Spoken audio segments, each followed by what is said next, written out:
ഭഗവതി ക്ഷേത്രങ്ങളിൽ വ്യാപകമായി ആഘോഷിച്ചു വരുന്ന ഒരു അനുഷ്ഠാന വിശേഷമാണ് മകരച്ചൊവ്വ. മകരമാസത്തിലെ 30 ചൊവ്വാഴ്ചയാണ് മകരച്ചൊവ്വയായി ആഘോഷിക്കുന്നത്. പ്രത്യേകിച്ചും ഭദ്രകാളി ക്ഷേത്രങ്ങളിൽ വിശേഷാൽ പൂജകൾ, പൊങ്കാല, ഗുരുതി ഇവ പതിവാണ്. ജഗതീശ്വരിയായ ആദി പരാശക്തിയാണ് ഭദ്രകാളി. മകരച്ചൊവ്വയുടെ ഐതിഹ്യം ഇങ്ങനെയാണ്.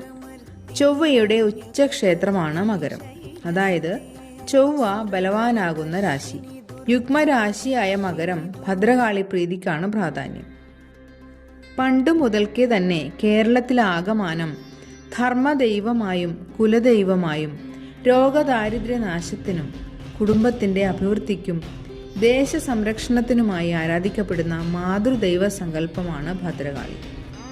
ആ ഭഗവതിക്ക് പ്രധാനപ്പെട്ട ഒരു ദിവസമാണ് മകരച്ചൊവ്വ. ഭദ്രത അഥവാ സുരക്ഷ നൽകുന്ന മാതാവാണ് ഭദ്രകാളി.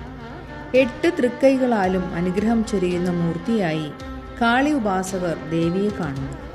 ഘോരരൂപിണിയായി തോന്നുമെങ്കിലും മുഖത്ത് നിറഞ്ഞു നിൽക്കുന്ന മാതൃവാത്സല്യം ഭക്തർക്ക് അനുഗ്രഹമേകും. ഓം ഭദ്രകാളിയേ നമഃ.